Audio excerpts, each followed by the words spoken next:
Julian, Pak Cece, Ibu Nuding dan Ibu Heli, dan Bapak Ibu Mapel PAI dan Bahasa Inggris.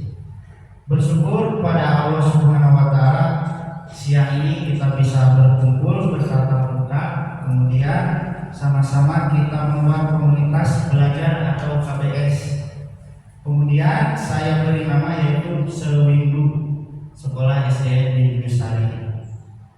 Sewindu ini akronim dari singkatan atau itu Sewindu Sekolah SDN Bindu Sari.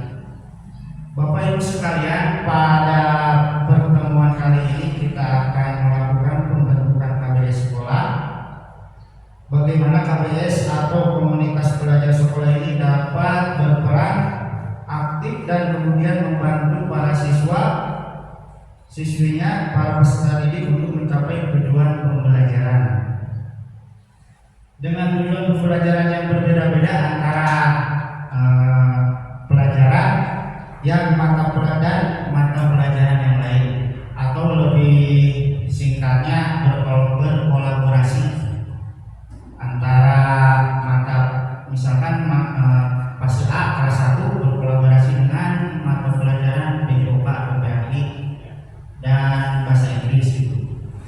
Tentunya kita melakukan suatu kegiatan pada peserta didik untuk kemudian mencapai tujuan pembelajaran yang berbeda-beda di setiap pelajaran dan mata pelajaran lainnya. Baik, izinkan saya menyampaikan beberapa hal kepada Bapak Ibu sekalian, yaitu yang pertama, alasan dan tujuan pembentukan KBS. Alasan dan tujuan pembentukan KBS yaitu yang pertama, bagaimana sih kita memberikan motivasi kepada peserta didik atau sebagai guru, itu harus memberikan motivasi belajar, dan tujuannya itu yaitu ketercapaiannya di sini yaitu meningkatkan motivasi kepada peserta didik melalui suatu proyek kegiatan yang dibuat oleh komunitas belajar tersebut. Jadi melalui suatu proyek, kita membuat suatu proyek yang dapat memberikan peserta didik untuk mencapai tujuan pembelajaran masing-masing pelajaran. Terus yang kedua, memberikan kesempatan belajar untuk siapa? Yaitu untuk guru dan peserta didik.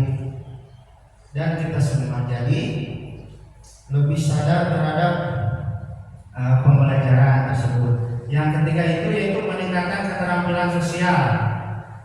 Di dalam itu kita sebagai peserta didik melakukan pelatihan, contohnya seperti sekarang ya, saya itu pembentukan KBS, terus semisal itu pembuatan RTL dan selanjutnya. Terus yang keempat, meminimalkan ketimpangan kompetensi.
Bismillahirrahmanirrahim. Assalamualaikum warahmatullahi wabarakatuh.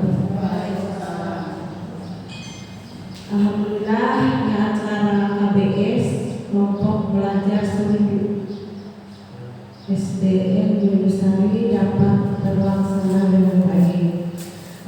Saya ucapkan terima kasih kepada Bapak Ibu guru SDN Yunusari yang sudah memberikan kesempatan waktunya kepada guru PJOK dalam rangka memaparkan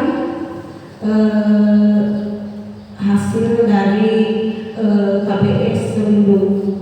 Yang kedua, saya ucapkan terima kasih juga kepada guru olahraga Bapak Fajar Muhammad yang bisa mentransferkan ilmunya kepada kita semua di sekolah dasar Yunusari. Saya selaku kepala sekolah sangat apresiasi sekali ya kepada Bapak Fajar Muhammad yang sudah memberikan paparannya dari A sampai Z, dan mudah-mudahan dengan adanya kelompok belajar sekolah sewindu dapat berjalan dengan baik di sekolah SD Yunusari. Dengan adanya ini bisa memfasilitasi guru dan dapat berkolaborasi meningkatkan kompetensi.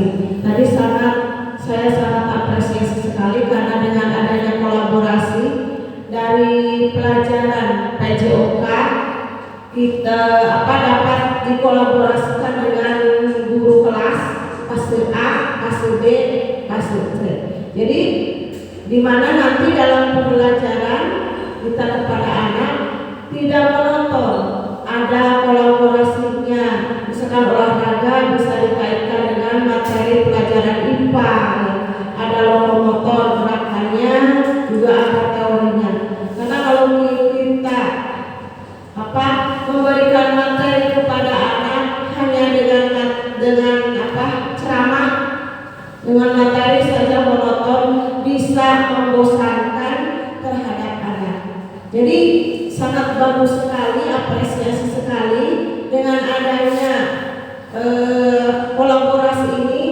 Mungkin dalam pembelajaran di kelas dapat di anak itu pembelajarannya lebih menyenangkan, ya, tidak membosankan.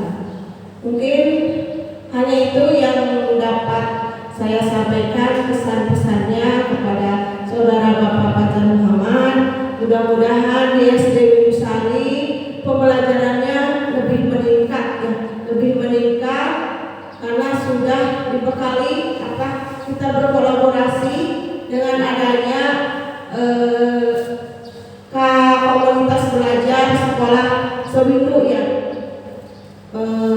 Mungkin hanya itu, saya ucapkan terima kasih atas kesempatan waktunya.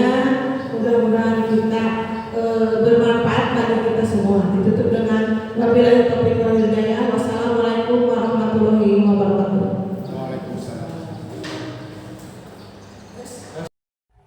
Baik, setelah sebelumnya kita membentuk sebuah KBS atau komunitas belajar sekolah yang kita beri nama Sewindu, yaitu Sekolah Dasar Negeri Yunusari.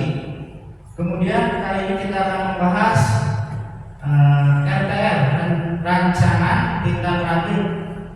Kebetulan saya membuat contoh RTR, yaitu merancang pembelajaran berbasis proyek dengan komunitas belajar KBS. Kebetulan saya membuat atau dilimat tentang materi tentang lokomotor dengan guru MIPA atau mapel MIPA. Kebetulan kan di SD guru kelasnya merangkap berbagai mata pelajaran. Yang saya beri nama judul yaitu integrasi pembelajaran gerak lokomotor dan konsep sains di SDN Negeri Yunusari. Kalau ini nama berarti saya itu MIPA.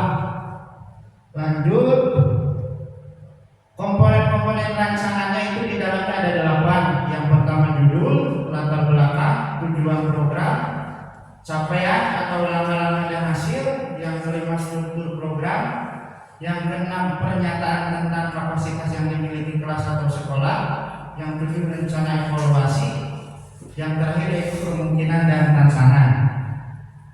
Poin yang pertama yaitu latar belakang pendidikan jasmani dan olahraga atau disingkat dengan PJOK, serta ilmu pengetahuan alam atau disingkat MIPA memiliki peran penting dalam pengembangan fisik dan kognitif siswa. Dengan mengintegrasikan kedua mata pelajaran ini, siswa tidak hanya belajar tentang gerak fisik, tetapi juga memahami konsep sains yang mendasarinya, seperti kecepatan gaya dan energi. Hal ini diharapkan dapat meningkatkan pemahaman siswa secara holistik. Alasan saya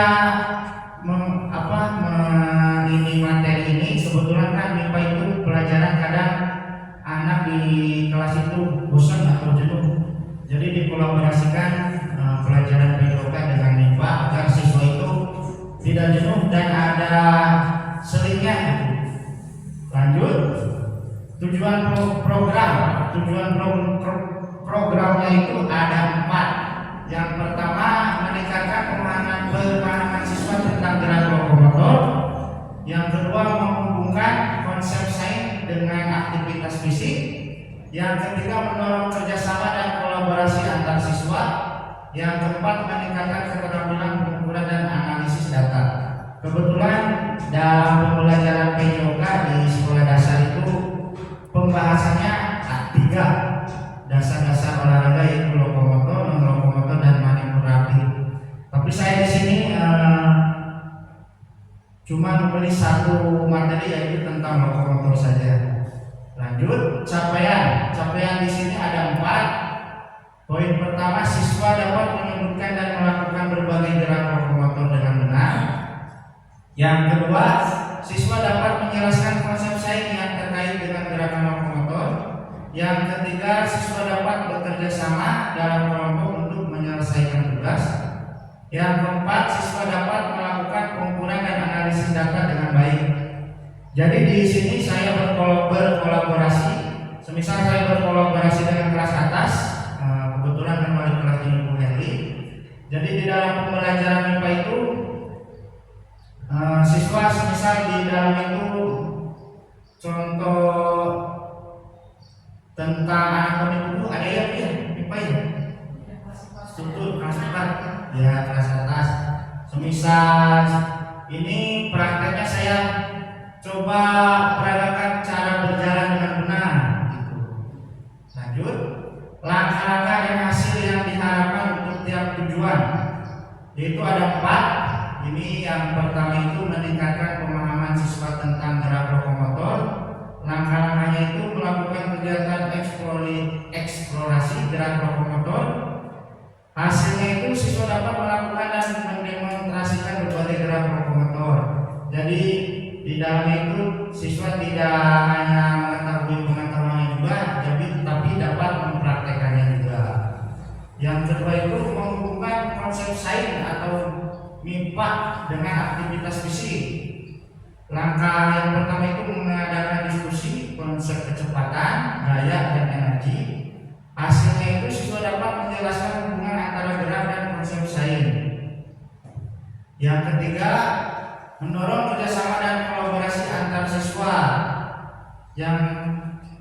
yaitu langkah-langkahnya membagi siswa ke dalam kelompok untuk melakukan tugas bersama. Hasil yang diharapkan siswa dapat bekerja sama dan saling mendukung dalam kelompok. Yang terakhir, meningkatkan keterampilan pengukuran dan analisis data. Langkah-langkahnya itu menggunakan alat ukur untuk pengumpulan data selama kegiatan. Hasilnya yaitu siswa dapat melakukan pengukuran dan menganalisis hasil dengan baik. Struktur program dan mitra dalam komunitas belajar. Strukturnya mungkin kebetulan kan koordinator programnya saya sendiri, guru PJOK.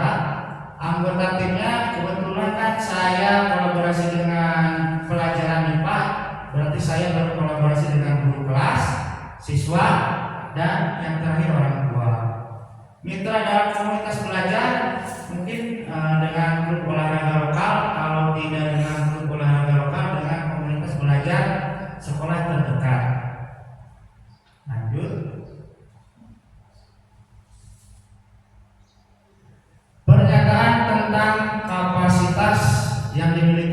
atau sekolah.